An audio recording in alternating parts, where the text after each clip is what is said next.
আজ আমরা কিছু আমলের কথা আপনাদের সঙ্গে শেয়ার করব ইনশাআল্লাহ, যে আমলগুলোর মাধ্যমে শুধু জান্নাতে যাওয়া নয়, বরং জান্নাতে গিয়ে আল্লাহর হাবিব সাল্লাল্লাহু আলাইহি ওয়াসাল্লামের সান্নিধ্যে, তার কাছাকাছি, তার সাথে জান্নাতে থাকার তৌফিক নসিব হবে ইনশাআল্লাহ। মোহতারাম হাজরিন, এরকম 7টি আমলের কথা কোরআন এবং হাদিসের আলোকে আমরা বলবো ইনশাআল্লাহ। প্রথম আমল হলো নবীজি সাল্লাল্লাহু আলাইহি ওয়াসাল্লামকে প্রাণের চাইতে বেশি ভালোবাসতে হবে এবং তার অনুকরণ অনুসরণ করতে হবে, তার নির্দেশনা মেনে চলতে হবে। যে নবী করিম সাল্লাল্লাহু আলাইহি ওয়াসাল্লামকে যত বেশি ভালোবাসবে, তার অনুকরণ অনুসরণ যত বেশি করবে, আল্লাহ রাব্বুল আলামিন তাকে নবী করিম সাল্লাল্লাহু আলাইহি ওয়াসাল্লামের কাছাকাছি জান্নাতে থাকার সৌভাগ্য দান করবেন ইনশাআল্লাহ। একজন সাহাবী নবী করিম সাল্লাল্লাহু আলাইহি ওয়াসাল্লামের কাছে এসে জিজ্ঞাসা করলেন, ইয়া রাসূলুল্লাহ, কিয়ামত কবে হবে? কিয়ামত কবে হবে? নবীজি সাল্লাল্লাহু আলাইহি ওয়াসাল্লাম বলেন, মাযা আদাত্তা লাহা, কিয়ামত কবে হবে এর উত্তর পরে নিও, আগে বলো তুমি কিয়ামতের জন্য কি প্রস্তুতি নিছো? কিয়ামত যখন হবে আল্লাহর সামনে পেশ করার মতো তোমার কাছে কি আছে? তখন সাহাবী বললেন, ইয়া রাসূলুল্লাহ, আমি এমন একজন মানুষ যে আমার আসলে তেমন কোনো আমল নাই, কিয়ামতে আল্লাহর কাছে নিবেদন করার মতো, উল্লেখ করার মতো তেমন কিছু নাই আমার কাছে। তবে একটা জিনিস আমার কাছে আছে, তা হলো আমি আল্লাহকে এবং তার রাসূলকে অনেক বেশি ভালোবাসি। এই আমলটা আমার মধ্যে আছে। আল্লাহ আমাকে এই জিনিসটা দিয়েছেন যে আমি আল্লাহ নবীকে, আল্লাহকে অনেক বেশি ভালোবাসি। তখন নবী করিম সাল্লাল্লাহু আলাইহি ওয়াসাল্লাম বলেছেন, আনতা মা মান আহবাবত, তুমি যাকে ভালোবাসো, তুমি যাকে পছন্দ করো, তুমি তার সাথেই থাকবে এবং তার সাথেই তুমি একত্রিত হবে। বর্ণনাকারী সাহাবী বলেন, নবী করিম সাল্লাল্লাহু আলাইহি ওয়াসাল্লামের এই কথা শোনার পর আমরা এত আনন্দিত হয়েছি যে এছাড়া অন্য কোনো কথায়, অন্য কোনো কারণে আমরা আর কোনোদিন এত বেশি আনন্দিত হই নাই। কারণ ওই সাহাবী বলছেন যে আমি নবীজি সাল্লাল্লাহু আলাইহি ওয়াসাল্লামকে ভালোবাসি, আবু বকর রাদিয়াল্লাহু তাআলা আনহুকে ভালোবাসি, ওমর রাদিয়াল্লাহু তাআলা আনহুকে ভালোবাসি, কিন্তু তাদের মতো অনুরূপ আমল আমি তো করতে পারি না, কিন্তু তাদেরকে ভালোবাসি, চেষ্টা করি তাদের অনুকরণ করার। আর এর বিনিময়ে যদি জান্নাত শুধু নয় বরং জান্নাতে তাদের কাছাকাছি থাকা যায়, তাহলে এটা তো শোনার উপর সোহাগা। এই জন্য আমরা নবীজি সাল্লাল্লাহু আলাইহি ওয়াসাল্লামের সুসংবাদ শুনে এত খুশি হয়েছি, অন্য কোনো সংবাদে আমরা এত খুশি কখনো হই নাই। মোহতারাম হাজরিন, তাহলে নবী করিম সাল্লাল্লাহু আলাইহি ওয়াসাল্লামের ভালোবাসা যার মধ্যে যত বেশি হবে, আল্লাহ রাব্বুল আলামিন তাকে নবী করিম সাল্লাল্লাহু আলাইহি ওয়াসাল্লামের তত নৈকট্য অর্জন করে জান্নাতে তার কাছাকাছি থাকার তৌফিক দান করবেন ইনশাআল্লাহ। অন্য একটা হাদিস আছে, যে হাদিসে নবী করিম সাল্লাল্লাহু আলাইহি ওয়াসাল্লাম বলেছেন, তার সাথে জান্নাতে থাকার জন্য যখন তাকে প্রশ্ন করা হয়েছে এ বিষয়ে, নবী আলাইহিস সালাতু ওয়াস সালাম তিনি বলেছেন যে ব্যক্তি যত বেশি আমার অনুকরণ করবে, আমার অনুসরণ করবে, নবীজি সাল্লাল্লাহু আলাইহি সাল্লামের সুন্নাহকে মেনে চলবে, তার কদম বকদম চলার চেষ্টা করবে, তার পদঙ্ক অনুসরণ করবে, আল্লাহ রাব্বুল আলামিন তাকে নবীজি সাল্লাল্লাহু আলাইহি সাল্লামের সাথে জান্নাতে থাকার তৌফিক দিবেন। তাকে আল্লাহ যে মর্যাদা দিবেন, হুবহু সে মর্যাদা হয়তো হাসিল হবে না, কারণ তাকে আল্লাহ যে মর্যাদা দিবেন এটার কারণ হবে না, কিন্তু তার কাছাকাছি থাকার, তার সান্নিধ্যে থাকার, তার নৈকট্যে থাকার তৌফিক হবে ইনশাআল্লাহ। তাহলে ভাইরা আমার, মুরাফাকাতুন নবী সাল্লাল্লাহু আলাইহি সাল্লাম ফিল জান্নাহ, বা নবী করিম সাল্লাল্লাহু আলাইহি সাল্লামের কাছাকাছি জান্নাতে থাকার জন্য অন্যতম এবং প্রধান আমল হলো নবীকে সাল্লাল্লাহু আলাইহি সাল্লামকে ভালোবাসা, আর ভালোবাসার দাবি হলো তার অনুকরণ অনুসরণ করা। ভালোবাসি শুধু মুখে বললে হবে না, অনুসরণ করতে হবে। ভালোবাসার প্রমাণ কি? অনুকরণ এবং অনুসরণ করা। আমাদের অনেক ভাইরা বলেন যে ভালোবাসার আবার প্রমাণ লাগে নাকি? নবীজি সাল্লাল্লাহু আলাইহি সাল্লামকে ভালোবাসবো, আবার কিসের দলিল লাগবে? আল্লাহ তাআলা কোরআনে কারিমে বলেছেন, কুল ইন কুনতুম তুহিব্বুনাল্লাহ ফাত্তাবিউনি, হে রাসূল আপনি বলে দিন, তোমরা যদি আল্লাহকে ভালোবেসে থাকো তাহলে আমার অনুসরণ করো। কারণ আল্লাহকে ভালোবাসো, তার প্রমাণ হবে নবী সাল্লাল্লাহু আলাইহি সাল্লামের অনুসরণ করার মধ্য দিয়ে। তাইলে ভালোবাসারও প্রমাণ লাগবে কি লাগবে না? আল্লাহ তাআলা আমাদের সবাইকে নবী করিম সাল্লাল্লাহু আলাইহি সাল্লামের সান্নিধ্যে, তার কাছাকাছি, তার নৈকট্যে জান্নাতে থাকার তৌফিক দান করুন। মোহতারাম হাজরিন, দ্বিতীয় যে আমলটির মাধ্যমে নবী করিম সাল্লাল্লাহু আলাইহি সাল্লামের কাছাকাছি জান্নাতে থাকা যাবে সেটি হলো তার প্রতি বেশি বেশি দুরূদ প্রেরণ করা, বেশি বেশি দুরূদ পাঠ করা। এ বিষয়ে সহিহ মুসলিমে রাবিয়া ইবনে কাব আল-আসলামী রাদিয়াল্লাহু তাআলা আনহু থেকে একটি হাদিস বর্ণিত হয়েছে। তিনি বলেন, আমি নবী করিম সাল্লাল্লাহু আলাইহি সাল্লামের কাছে রাতে ছিলাম, তার খেদমতে ওযুর পানি পেশ করে দিলাম। ওযুর পানি পেশ করার পর নবী করিম সাল্লাল্লাহু আলাইহি সাল্লাম আমাকে বললেন যে তুমি আমার কাছে চাও, কিছু একটা চাও। তখন সাহাবী বললেন যে ইয়া রাসূলুল্লাহ, আমি চাই জান্নাতে আপনার কাছাকাছি থাকতে। নবী করিম সাল্লাল্লাহু আলাইহি সাল্লাম বললেন, জান্নাতে আমার কাছাকাছি থাকতে চাও, অন্য কিছু চাও? মানে এত বড় চাওয়া চাইয়ে বসলা, জান্নাত তো না শুধু, জান্নাতে আবার আমার কাছাকাছি থাকা। নবীজি বললেন যে অন্য কিছু চাও, আর কিছু আছে কিনা? বলো না, আর কিছু না, আমি এটাই চাই। তখন রাসূল আকরাম সাল্লাল্লাহু আলাইহি সাল্লাম বলেছেন, ফাআইন্নি আলা কাসরাতিস সুজুদ। এটা দুরূদ নয়, এটা হলো বেশি বেশি সিজদা, বেশি বেশি সালাত আদায় করা। এর মাধ্যমে নবী সাল্লাল্লাহু আলাইহি সাল্লামের কাছাকাছি থাকা যাবে। যত বেশি নামাজ সালাত আদায় করবেন, ফরজ, সুন্নাত, নওয়াফিল, অতিরিক্ত সালাত, বেশি বেশি সিজদা, লম্বা লম্বা সিজদা, যত বেশি সালাতে সময় দিবেন তত বেশি নবী করিম সাল্লাল্লাহু আলাইহি সাল্লামের নৈকট্য অর্জন করার তৌফিক হবে ইনশাআল্লাহ। এই হাদিস থেকে বোঝা গেল যে নবীজি সাল্লাল্লাহু আলাইহি সাল্লামের কাছাকাছি জান্নাতে থাকার জন্য, তার সাথে জান্নাতে থাকার জন্য সাহাবী যখন আবদার করলেন, অনুরোধ করলেন, তখন নবীজি বললেন, ফাআইন্নি আলা কাসরাতিস সুজুদ, তোমাকে আমার পাশাপাশি জান্নাতে রাখার জন্য তুমি আমাকে বেশি বেশি সিজদা করার মাধ্যমে হেল্প করো, তুমি আমাকে সহযোগিতা করো, তাহলে তোমাকে আমি রাখতে পারবো। অর্থাৎ বেশি বেশি সালাত আদায় করো। এই জন্য ভাইরা আমার, 5 ওয়াক্ত ফরজ সালাত তো বটেই, সুন্নাত সালাতগুলো, নফল সালাতগুলো, এছাড়াও আরো অতিরিক্ত যত বেশি পারবেন, যখন আল্লাহ তৌফিক দিবে, রাতে দিনে 2 রাকাত 2 রাকাত করে লম্বা লম্বা রুকু দিয়ে, বেশি বেশি সিজদা দিয়ে, লম্বা লম্বা সিজদা দিয়ে আল্লাহ রাব্বুল আলামিনকে সন্তুষ্ট করার চেষ্টা করব। আল্লাহ আমাদের সবাইকে তৌফিক দান করুন। তাহলে দ্বিতীয় আমল হলো দুরূদ নয়, দুরূদের আমলটা পরে আসছি। দ্বিতীয় আমল হলো সালাত, সিজদা, বেশি বেশি সালাত এবং বেশি বেশি সিজদা। এটি নবী করিম সাল্লাল্লাহু আলাইহি সাল্লামের জান্নাতে নৈকট্য লাভের তৌফিক আমাদেরকে এনে দিবে ইনশাআল্লাহ। নাম্বার 3, সুন্দর আচরণ, উত্তম আখলাক। এটা এখন সোনার হরিণ হয়ে গেছে ভাই। আমি সব সময় বলার চেষ্টা করি, আজকাল নামাজ কালাম পড়া মুসলমান পাওয়া যায়, দাড়িওয়ালা মুসলমান পাওয়া যায়, পর্দানসীন মহিলা পাওয়া যায়, রোজাদার মুসলমান পাওয়া যায়, যাকাত দেওয়া মুসলমান পাওয়া যায়, ওয়াজ শোনা ওয়াজ করা মুসলমান পাওয়া যায়, আলহামদুলিল্লাহ কম হইলেও পাওয়া যায়।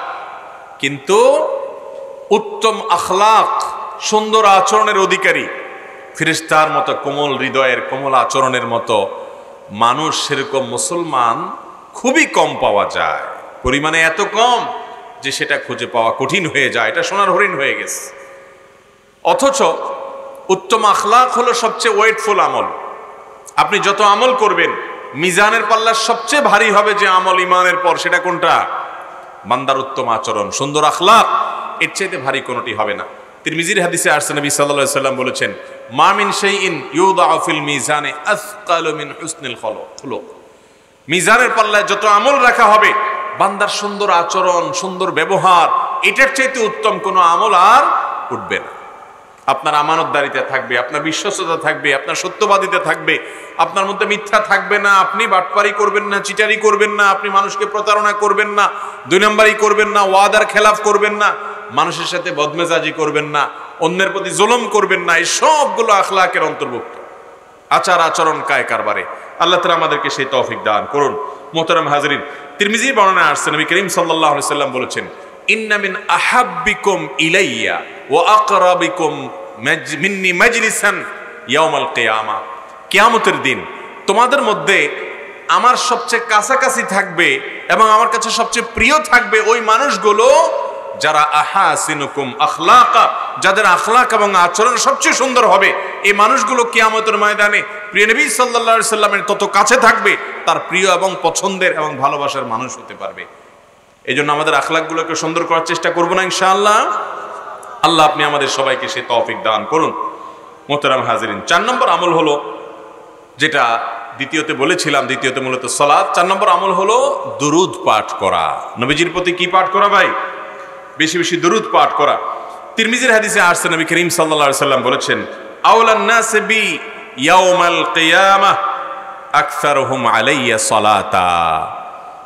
কিয়ামতের দিন, ভয়াবহতম দিনে লোকদের মধ্যে ওই লোক আমার সবচেয়ে কাছাকাছি থাকবে, আমার সবচেয়ে নিকটে থাকবে, আমার কাছে সবচেয়ে উত্তম মানুষ হবে ওই লোকগুলো যারা দুনিয়াতে বেশি বেশি আমার প্রতি সালাত সালাম পেশ করেছে, নিবেদন করেছে।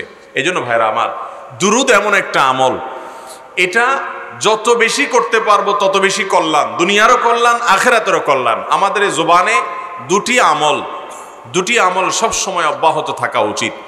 আপনি যদি একজন সফল ইমানদার হতে চান, আপনি যদি আপনার আখিরাতের বিজনেসে অনেক বেশি লাভবান হতে চান, দুটি আমল আপনার মুখে সব সময় যত বেশি সম্ভব আপনি চালু রাখবেন, অব্যাহত রাখবেন। তার একটি হলো ইস্তেগফার, আরেকটি হলো নবী করিম সাল্লাল্লাহু আলাইহি ওয়াসাল্লামের প্রতি দরুদ। বেশি বেশি আস্তাগফিরুল্লাহ ওয়া আতুবু ইলাইহি, বেশি বেশি আল্লাহুম্মা সাল্লি আলা মুহাম্মদ ওয়া আলা আলি মুহাম্মদ। এই দুটি আমল দিয়ে আপনার জবানকে সবসময় আপনি তরতাজা রাখবেন।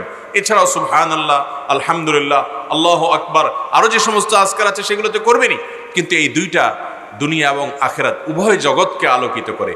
জান্নাতে কিয়ামতের ভয়াবহতম দিনে, যেদিন নবী করিম সাল্লাল্লাহু আলাইহি সাল্লামের কাছে ঘেঁষতে পারা কপালের ব্যাপার হবে ভাই, সেদিন আপনার আমার প্রিয় নবী সাল্লাল্লাহু আলাইহি সাল্লামের প্রিয় পাত্র হতে পারবো, আমরা তার নৈকট্য অর্জন করতে পারবো বেশি বেশি দুরূদ পড়ার মাধ্যমে। এই জন্য ভাইরা, উঠতে বসতে চলতে ফিরতে অবসর সময় বেশি বেশি দুরূদ পড়বো তো ইনশাআল্লাহ। আল্লাহ আমাদের সবাইকে তৌফিক দান করুন। 4 নম্বর আমল গেল। 5 নম্বর আমল হলো ইয়তীমের লালন পালন করা, ইয়তীমের অভিভাবকত্ব করা, ইয়তীমের দায়িত্ব গ্রহণ করা। নবী করিম সাল্লাল্লাহু আলাইহি সাল্লাম বলেছেন, বুখারী মুসলিম এক যুগে বর্ণনা করেছে, আরো বিভিন্ন হাদিসের কিতাবে বর্ণিত হয়েছে, আনা ওয়া কাফিলুল ইয়তীম কাহাতাইন ফিল জান্নাহ। অর্থাৎ ইয়তীমের যে অভিভাবকত্ব করেছে, ইয়তীমের যে দায়িত্ব গ্রহণ করেছে, এই ইয়তীমের দায়িত্ব গ্রহণ করা মানুষ, ইয়তীমের অভিভাবকত্ব করা মানুষ, ইয়তীমের ক্ষয় খরচ দেওয়ার দায়িত্ব নিছে, যে ইয়তীম বড় হওয়া পর্যন্ত আমি দায়িত্ব নিলাম, এই অভিভাবকত্বের দায়িত্ব নেওয়া মানুষ, নবীজি সাল্লাল্লাহু আলাইহি সাল্লাম বলেছেন, সে আর আমি জান্নাতে এই 2 আঙ্গুলের মতো থাকবো। অর্থাৎ এই আঙ্গুল দুইটা যেরকম একটা আরেকটার পাশাপাশি, মাঝখানে আর কিছু নাই, ঠিক একইভাবে জান্নাতে আমার জান্নাতের কাছাকাছি থাকবে এই লোক, যে লোক ইয়তীমের লালন পালন করবে, ইয়তীমের খরচ খরচা বহন করবে, ইয়তীমের দায়িত্ব নিবে। মুহতারাম হাজরিন, ইয়তীমের দায়িত্বভার গ্রহণ করা এত ফজিলতপূর্ণ কাজ যে অনেক হাদিস এর ফজিলতে বর্ণিত হয়েছে। আমরা আমাদের আশেপাশে বহু মানুষ খুঁজে পাবো যে হয়তো তিনি দুনিয়া থেকে চলে গেছেন, তার একটা ছেলে বা একটা মেয়ে রেখে গেছেন, বা একাধিক ছেলে মেয়ে রেখে গেছেন। আমাদের কাজ হবে ওই ছেলে মেয়ের দায়িত্ব গ্রহণ করা, তাদেরকে জানায় দেওয়া যে এই বাচ্চাটা, একটা বাচ্চা, আল্লাহ আমাকে কয়েকটা বাচ্চা দিছে, তার সাথে আমি আরেকটা বাচ্চা যুক্ত করলাম, মনে করলাম যে আল্লাহ আমাকে আরেকটা বাচ্চা দিছে, আমি এই বাচ্চাটার সকল দায়িত্ব নিলাম।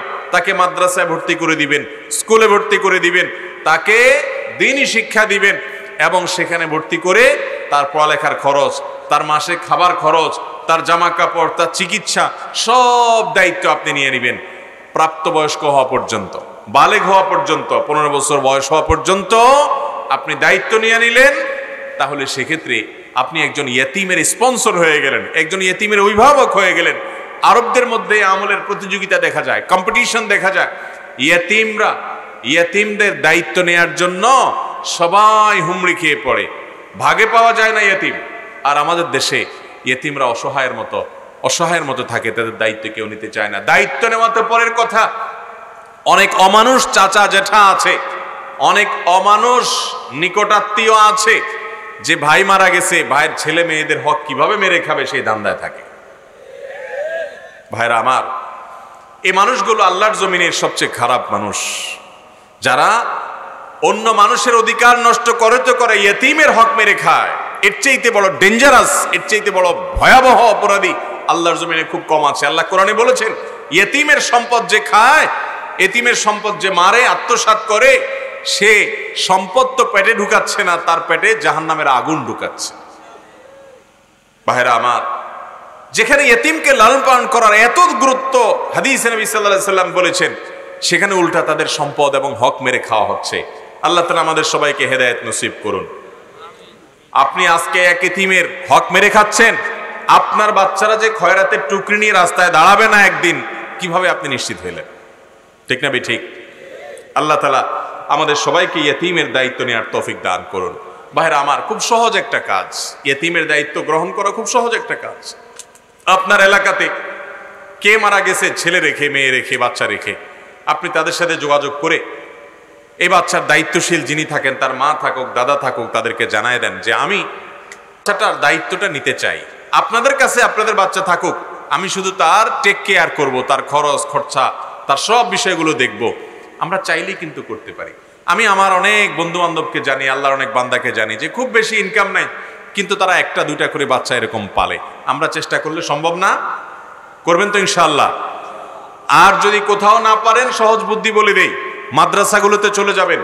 যে মাদ্রাসাগুলোর মোহতামিম প্রিন্সিপাল সাহেবদেরকে জিজ্ঞাসা করবেন, ভাই আপনার মাদ্রাসায় এতিম বাচ্চা আছে নাকি? দেখবেন বহু এতিম বাচ্চা পড়ে আছে, তাদের খরচ খরচা দেওয়ার মানুষ নেই। বলবেন আমি দেব মাসে 2000, 1500, 2500, 3000 যেটাই লাগে প্রাপ্তবয়স্ক হওয়া পর্যন্ত। শুধু খরচ দেওয়া না, মাঝে মধ্যে মাদ্রাসায় যাবেন, ওই বাচ্চার মাথায় হাত বুলাবেন, নিজের ছেলের মতো একটু বুকে টেনে আদর করবেন। সে বাবার আদর পায় না, তাকে বাবার আদর দিবেন, স্নেহ দিবেন। নিজের ঘরে এনে নিজের ছেলে মেয়েদের সাথে, এই ছোট ছেলেটাকে, ছোট মেয়েটাকে তাদের সাথে মিশাবেন এবং তাদেরকে নিজের সন্তানের মতো আদর ভালোবাসা দিবেন। বেশি দিন না, মাত্র প্রাপ্তবয়স্ক হওয়া পর্যন্ত, 15 বছর বয়স দেখতে দেখতে চলে যাবে। এই পর্যন্ত যদি এই বাচ্চার দায়িত্ব আপনি নিতে পারেন, জান্নাতে শুধু যাওয়া নয়, বরং নবী করিম সাল্লাল্লাহু আলাইহি সাল্লামের সাথে থাকার সৌভাগ্য হবে ইনশাআল্লাহ। সবাই চেষ্টা করবো না ইনশাআল্লাহ? আমরা যদি সবাই এতিমদের ভাগযোগ করে সবাই যার যার মতো তাদের দায়িত্ব নিতে চাই, তাহলে এদেশে কোনো এতিম আর কষ্টে থাকবে না, অনাহারে থাকবে না, শিক্ষা বঞ্চিত হবে না, কষ্টে থাকবে না কোনো মাদ্রাসা, কোনো এতিম আর অবহেলিত থাকবে না। অন্য বাচ্চা তার বাবা দেখতে যায়, একটা এতিম ছেলে তার বাবা তাকে দেখতে যায় না, তার দিলটা ভেঙে খান খান হয়ে যায় যে আমার বাবা নাই আজ দেখতে আসার মতো। আপনি যদি কয়দিন পর পরই যান, তার জন্য ভালো কিছু হাদিয়া নিয়ে, কাপড় চোপড় নিয়ে বাবার মতো করে স্নেহ দেন এবং তাকে আদর যত্ন করেন, তার দিলটা কি পরিমাণ ভরবে, দিল থেকে কি পরিমাণ দোয়া পাবেন সেটা বলাই বাহুল্য। ভাইরা আমার, আমরা বাচ্চা পালি, কিন্তু সেটা আমাদের নিজেদের ধান্দায়। ধান্দা বুঝেন? ধান্দা হলো, ধরেন কারোর ছেলে মেয়ে হয় না, বাচ্চা কাচ্চা হয় না, তখন যায়া খোঁজ করে যে কোন বাচ্চার বাপ নাই মা নাই, তো ওই বাচ্চা নিয়ে আসে, এনে এরপরে তাকে পালক পুত্র বানায়, পালক কন্যা বানায়। উদ্দেশ্য কি থাকে? বেশিরভাগ ক্ষেত্রে উদ্দেশ্য থাকে যে আমার ঘরে ছেলে মেয়ে নাই, দিনকাল ভালো কাটে না, তাছাড়া আমি মরলে আমাকে কে দেখবে। আরেকটা বিষয় হলো বাপ ডাক মা ডাক শুনতে পারি না, তো একটা পালক পুত্র আনলাম, তারে বড় করলাম, এরপরে নিজে তার বাপ সেজে গেলাম, মা সেজে গেলাম এবং তাকে বুঝাই দিলাম যে আমরা তোমার মা বাপ। এই 2 নম্বর মা বাপ সাজার জন্য আমরা বাচ্চা কাচ্চা এনে লালন পালন করি। ঠিক না ঠিক? এই লালন পালন করলে কিন্তু এই মর্যাদা পাওয়া যাবে না। আপনি লালন পালন করবেন আল্লাহর জন্য, তার যে বাপ তাকে সেই বাপের সাথে পরিচয় করাবেন, তাকে বড় করবেন যে তোমার বাপ অমুক, আমি তোমার অভিভাবক, আমি তোমার বাবার মতো স্নেহ দিতে চাই। নকল বাপ সাজবেন না। বাপ ডাক শোনার জন্য নকল বাপ সাজা জায়েজ নাই। আল্লাহ তাআলা কোরআনে বলেছেন, উদউহুম লিআবাইহিম ওয়া আকসাতু ইনদাল্লাহ, বাচ্চাদেরকে, যাদেরকে পালক পুত্র আনেন, পালক কন্যা আনেন, লালন পালন করেন, ভালো কথা, কিন্তু তাদের বাপের পরিচয় ডাকবেন, মায়ের পরিচয় ডাকবেন, নিজেরা বাপ মা সাজতে যাবেন না। তাহলে নবী করিম সাল্লাল্লাহু আলাইহি সাল্লামের সাথে কাছাকাছি জান্নাতে থাকার জন্য ইতিমের লালন পালন করার চেষ্টা করব তো ইনশাআল্লাহ। আল্লাহ আমাদেরকে তৌফিক দান করুন। 6 নম্বর আমল হলো কন্যা সন্তান, কন্যা সন্তানকে সুন্দর করে লালন পালন করা। কন্যা সন্তানকে যদি আপনি লালন পালন করেন, 2 জন কমপক্ষে, আল্লাহ কাউকে 2 জন মেয়ে সন্তান দিয়েছেন, কন্যা সন্তান দিয়েছেন, এই মেয়েদেরকে ভালো করে লালন পালন করলেন, শিক্ষা দীক্ষা দিলেন, দ্বীনি তারবিয়ত দিলেন এবং উত্তম পাত্রস্থ করে দিলেন, এ পর্যন্ত আপনি দায়িত্ব পালন করলেন। অথবা কোন কোন বর্ণায় আসছে শুধু মেয়ে না, কন্যা না, বোনও যদি হয়, আপনার আল্লাহ দুইটা বোন দিয়েছে, আপনি বড় ভাই হিসাবে এই বোনগুলোকে লালন পালন করে, শিক্ষা দিয়ে, তারবিয়াত দিয়ে, ভরণ পোষণ দিয়ে, আদর স্নেহ ভালোবাসা দিয়ে বড় করে উত্তম জায়গায় পাত্রস্থ করে দিলেন। নবী করিম সাল্লাল্লাহু আলাইহি সাল্লাম এই ব্যক্তি সম্পর্কে কি বলেছে জানেন? সহিহ মুসলিমের হাদিসে আসছে, তিনি বলেছেন, মান আলা জারিয়াতাইনি হাত্তা তাবলুগা, যে ব্যক্তি দুটি মেয়েকে লালন পালন করবে বালেগ হওয়া পর্যন্ত, প্রাপ্তবয়স্ক হওয়া পর্যন্ত, যা ইয়াউমাল কিয়ামাতি আনা ওয়া হুয়া, এভাবে নবীজি দুই আঙ্গুল এক্ষেত্রেও তুলে দেখিয়েছেন, কিয়ামতের ময়দানে সে আসবে, আমি এবং সে এই দুই আঙ্গুলের মতো কাছাকাছি থাকব। তাহলে যারা মেয়ের বাপ তারা খুশি না বেজার? এখনো আমাদের সমাজে এরকম অনেক জাহেল মানুষ আছে, অনেক নামধারী মুসলমান আছে যে মেয়ে একটার বেশি দুইটা হলে মন খারাপ হয়ে যায়। আছে না নাই? আল্লাহ তাআলা কোরআনে কারীমে এই মানুষগুলোর ভর্ৎসনা করেছেন যে কিছু মানুষ আছে যখন তাদেরকে সুসংবাদ দেয়া হয় মেয়ে সন্তান হয়েছে, তখন জল্লা ওয়াজহুহু মুসওয়াদ্দাম ওয়া হুয়া কাযীম, মুখটা কালো হয়ে যায়। যে জিজ্ঞেস করে, ভাই আপনার না বাচ্চা কাচ্চা হওয়ার ছিল, কি হয়েছে? বলে যে 3 নম্বর মেয়ে হয়েছে। আস্তে করে বলে, কয় নম্বর মেয়ে হয়েছে? 3 নম্বর। মানে 3 নম্বরটাও মেয়ে হয়েছে, ছেলে আমার হলো না। ভাইরা আমার, আমি একটা কথা প্রায় সময় বলার চেষ্টা করি, যদি কেউ হাফ ডজন ছেলের বাপ হয়, হাফ ডজন ছেলের মা হয়, হাফ ডজন না 1 ডজনের যদি বাপ মা হয়ে গেলেন, তো এর জন্য কোরআন হাদিসে কোনো ফজিলতের কথা আছে বলে আমার জানা নাই। কথা কি বুঝাতে পারছি? কিন্তু 2 জন মেয়ে সন্তানের যদি বাপ বা মা হন এবং তাদেরকে সঠিকভাবে লালন পালন করে, তারবিয়াত দিয়ে, তাদেরকে দিনমুখী করে, তাদেরকে প্রাপ্তবয়স্ক হওয়া পর্যন্ত আপনি যদি নিয়ে যান, এরপরে উপযুক্ত পাত্রস্থ করে দেন, তো নবী করিম সাল্লাল্লাহু আলাইহি সাল্লাম বলেছেন, আমি ওই মেয়ের বাপ, মেয়ের মা জান্নাতে এরকম কাছাকাছি থাকবো ইনশাআল্লাহ। ভাইরা আমার, আমাদের কন্যা সন্তানদের প্রতি আমাদের বিশেষ কেয়ার থাকতে হবে, সেজন্য যে তাদেরকে দিনমুখী করতে হবে, তাদেরকে তারবিয়ত দিতে হবে। তারা যদি দিনমুখী হয়, সন্তান সন্ততি নেককার হবে, প্রজন্ম ভালো আসবে, তারা তাদের সন্তানকে দিন শিখাবে এবং আমার আখিরাতে আমার নেক আমলে সেটি যুক্ত হবে ইনশাআল্লাহ। তাহলে কন্যা সন্তান লালন পালন করা, এটাও নবী সাল্লাল্লাহু আলাইহি সাল্লামের সাথে জান্নাতের কাছাকাছি থাকার সৌভাগ্য এনে দিবে ইনশাআল্লাহ। 7 নম্বর এবং সর্বশেষ হলো দোয়া করা আল্লাহর কাছে। আল্লাহর কাছে বিশেষভাবে দোয়া করা, আল্লাহ তোমার নবীর সাথে, তোমার রাসূলের সাথে তার কাছাকাছি আমাকে জান্নাতে থাকার তৌফিক দিও। এটা গুরুত্বপূর্ণ একটা দোয়া ভাই। নবী করিম সাল্লাল্লাহু আলাইহি সাল্লাম একবার দোয়া করতে বলেছেন। আবু বকর সিদ্দিক রাদিয়াল্লাহু তাআলা আনহু দোয়া করেছেন, আল্লাহুম্মা ইন্নী আসআলুকা ঈমানান লা ইয়ারতাদ, আল্লাহ আপনার কাছে এমন ঈমান চাই যে ঈমান আমার থেকে আর টলে যাবে না, যে ঈমান থেকে আমি আর মুরতাদ হব না, সরে যাব না। ওয়া নাঈমান লা ইয়ানফাদ, এবং এমন নেয়ামত চাই যে নেয়ামত আর আমার কাছ থেকে ছুটে যাবে না। ওয়া মুরাফাকাতা মুহাম্মাদিন সাল্লাল্লাহু আলাইহি ওয়াসাল্লাম ফি আ'লা জান্নাতিল খুলদ, এবং জান্নাতুল খুলদে মুহাম্মদ সাল্লাল্লাহু আলাইহি সাল্লামের সান্নিধ্য চাই, আমি তার নৈকট্য চাই, তার কাছাকাছি থাকতে চাই।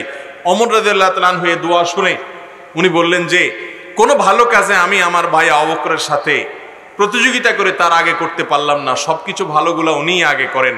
অর্থাৎ তিনিও আগ্রহী হয়ে এই দোয়া করলেন এবং এই দোয়ার জন্য লালায়িত হলেন যে নবীজির সাথে জান্নাতে থাকার।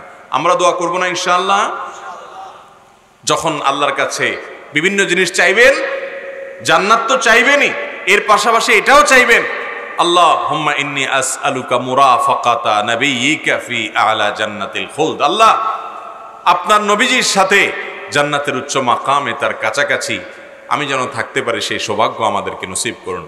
আল্লাহ তাআলা আমাদের সবাইকে নবীজি সাল্লাল্লাহু আলাইহি সাল্লামের সান্নিধ্য জান্নাতে অর্জন করার তৌফিক দান করুন।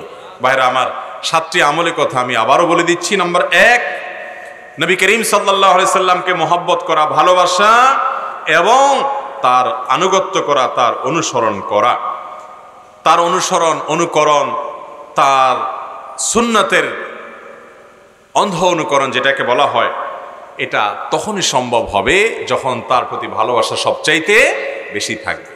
তাহলে নবীজির প্রতি ভালোবাসা এবং তার অনুকরণ, এটি তার কাছাকাছি থাকার জান্নাতে এর একটি কারণ। নাম্বার 2, নবী করিম সাল্লাল্লাহু আলাইহি সাল্লামের কাছাকাছি জান্নাতে থাকার জন্য বেশি বেশি সালাত আদায় করতে হবে, সেজদা বেশি বেশি করে দিতে হবে। যত বেশি সেজদা দিবেন, যত বেশি সালাত আদায় করবেন, তার তত বেশি নবীজি সাল্লাল্লাহু আলাইহি সাল্লামের কাছাকাছি থাকার তো সৌভাগ্য হবে। নাম্বার 3, আচরণ সুন্দর করা, আখলাক ভালো করা। আচরণ মানে শুধুমাত্র মুখের ব্যবহার না, আচরণ মানে অনেক কিছু। মানুষের হক নষ্ট করলেন না, কাউকে গালমন্দ করলেন না, মুখ খারাপ করলেন না, মিথ্যা কথা বললেন না, সত্য কথা বললেন, নম্র আচরণ করলেন, বদমেজাজ দেখাইলেন না, কারোর প্রতি জুলুম করলেন না, কারোর আর্থিক বা অন্য কোনো ধরনের হক মানলেন না। এরকম যতভাবে মানুষের সকল অধিকার আছে এটা সংরক্ষণ করলেন। পাশাপাশি আমানতদারিতে থাকলেন, আপনার মধ্যে খেয়ানত করলেন না, এবং মানুষের সাথে মুস্কি হেসে কথা বললেন, বিনম্র আচরণ করলেন, রুক্ষ রূঢ় আচরণ করলেন না। এটা যার মধ্যে যত বেশি হবে, নবী করিম সাল্লাল্লাহু আলাইহি সাল্লামের কাছাকাছি জান্নাতে থাকার তৌফিক তত বেশি হবে। এবং 4 নম্বর হলো ভাইরা আমার, নবী সাল্লাল্লাহু আলাইহি সাল্লামের প্রতি দুরূদ পাঠ করা। যত বেশি দুরূদ পাঠ করা যাবে মুহাব্বতের সাথে, তত বেশি নবীজি সাল্লাল্লাহু আলাইহি সাল্লামের কাছাকাছি জান্নাতে থাকা যাবে ইনশাআল্লাহ। 5 নম্বর আমল হলো ইয়েতিমের লালন পালন করা, ইয়েতিমের দায়িত্বভার গ্রহণ করা, ইয়েতিমের অভিভাবকত্ব করা। বাপ ডাক মা ডাক শুনবো অথবা আমারে পরে দেখাশোনা করবে, এই ধান্দা না। ধান্দা হবে নবীজির সাথে জান্নাতে থাকা, ধান্দা হবে আল্লাহকে খুশি করা, অন্য কারোর কাছ থেকে বাহবা পাওয়া নয়। এমনকি এই ছেলে বড় হয়ে আমাকে, এই মেয়ে বড় হয়ে আমাকে লালন পালন করে খাওয়াবে, উপার্জন করে খাওয়াবে, সে আশাও থাকবে না আমি আল্লাহর জন্য পেলে দিব। সে তার মায়ের জন্য করবে, সে তার অন্যান্য রক্ত সম্পর্কে আত্মীয়ের জন্য করবে, আমার কিছু করার দরকার নাই, আমি শুধু আল্লাহর জন্য তাকে লালন পালন করে দিব, স্নেহ মমতা দিব। এটি নবীজি সাল্লাল্লাহু আলাইহি সাল্লামের পাশাপাশি জান্নাতে থাকার সৌভাগ্য এনে দিবে। আর 6 নম্বর হলো 2টা কন্যা সন্তান অথবা 2টা বোন, তাদেরকে সুন্দর করে স্নেহ দিয়ে মমতা দিয়ে লালন পালন করবেন। লালন পালন করার সময় নিয়ত করবেন যে আল্লাহ, আমি এই মেয়েগুলোকে একটু বেশি স্নেহ করছি, আদর করছি, ভালোবাসা দিচ্ছি, এদেরকে আমি বড় করে গড়ে তুলছি এবং পড়াশোনা করাচ্ছি, তারবিয়াত দিচ্ছি, কোরআন শেখাচ্ছি, হাদিস শেখাচ্ছি, ইবাদত শেখাচ্ছি, আল্লাহর সাথে পরিচিত করাচ্ছি। আমার একমাত্র উদ্দেশ্য আল্লাহ, এর মাধ্যমে তুমি আমাকে তোমার নবীজির কাছাকাছি থাকার তৌফিক দিও। আল্লাহ যাদেরকে কন্যা সন্তানের বাবা হওয়ার তৌফিক দিয়েছেন, কন্যা সন্তান না থাকলে বোন, তাদেরকে লালন পালন করে আমরা এই সৌভাগ্য অর্জন করতে পারি। এবং সর্বশেষ 7 নম্বর আমল যেটি, তা হলো দোয়া করা। বেশি বেশি আল্লাহ তাআলার কাছে দোয়া করবেন। আবু বকর রাদিয়াল্লাহু আনহু দোয়াটাই করতে পারেন হুবহু, আল্লাহুম্মা ইন্নী আসআলুকা ঈমানান লা ইয়ারতাদ ওয়া নাঈমান লা ইয়ানফাদ ওয়া মুরাফাকাতা মুহাম্মাদিন সাল্লাল্লাহু আলাইহি ওয়াসাল্লাম ফি আলা জান্নাতিল খুলদ। আল্লাহ, আপনার কাছে এমন ঈমান চাই যে ঈমান থেকে আমার কখনো মুরতাদ হতে হবে না, আমি হেদায়েত থেকে যেন টলে না যাই, এরকম অটল অবিচল ঈমান চাই। আল্লাহুম্মা ইন্নী আসআলুকা ঈমানান লা ইয়ারতাদ ওয়া নাঈমান লা ইয়ানফাদ। এমন নেয়ামত দিও আল্লাহ, যে নেয়ামত আমার থেকে ছিনায় নিবা না তুমি আর। ওয়া মুরাফাকাতা নবিয়্যিক ওয়া মুরাফাকাতা মুহাম্মাদিন সাল্লাল্লাহু আলাইহি ওয়াসাল্লাম ফি আলা জান্নাতিল খুলদ। আর আপনার নবী মুহাম্মদ সাল্লাল্লাহু আলাইহি সাল্লামের সাথে জান্নাতে যেন আমি থাকতে পারি। বেশি বেশি দোয়া করব না ইনশাআল্লাহ। আল্লাহ তাআলা আমাদের সবাইকে এই 7 আমল, আরো যত আমল আছে, এই সব আমল বেশি থেকে বেশি করার তৌফিক দান করুন। নবীজি সাল্লাল্লাহু আলাইহি সাল্লামের সাথে জান্নাতে, তার কাছাকাছি এবং তার সান্নিধ্যে থাকার তৌফিক দান করুন। হাদা ওয়া সাল্লি ওয়া সাল্লিমু আলা নবিয়িনা মুহাম্মদ ওয়া জাযাকুমুল্লাহু খায়রা।